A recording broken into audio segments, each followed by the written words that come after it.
I'm a great believer of working with the private sector because together we can do more. Our resources can give us better results, but if we compete with one another, we are not going to achieve what we want to achieve.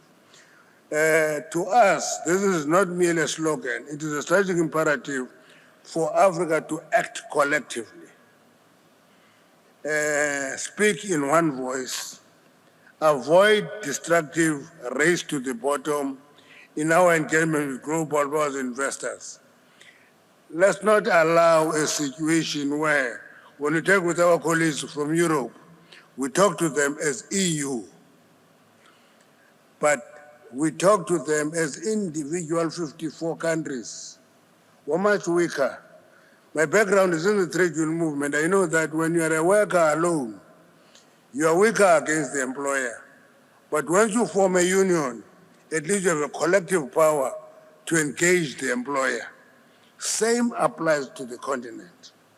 This continent owes it to itself to unite, work together, talk to the outside world as one. It's a long way to go, but let's try it, let's give it a go. It is what we need most as a continent. It is in this spirit that we convened the second edition of the African Ministers Critical Minerals Roundtable. Critical minerals. And we are explaining that critical minerals have no universal definition.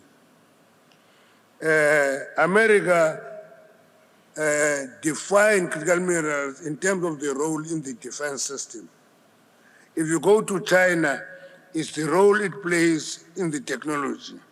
If you go to Europe, it's in the greening of the economy. And that goes on and on and on. In Africa, it should have a different meaning.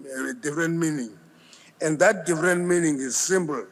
Here, we need the role of the critical minerals on the economy. We need to talk on export earnings. We need to talk about it in terms of its contribution to development in the continent. And we have our own definition. That's why in our critical minerals, we are also having coal as one of them. In other continents, it's a dirty product. For us, it's quite an important product because it employs many people and it earns foreign earnings and it does many things in Africa. So we must not be following the fashion of others. We must assess the impact on our own continent. What does what mineral do in the continent?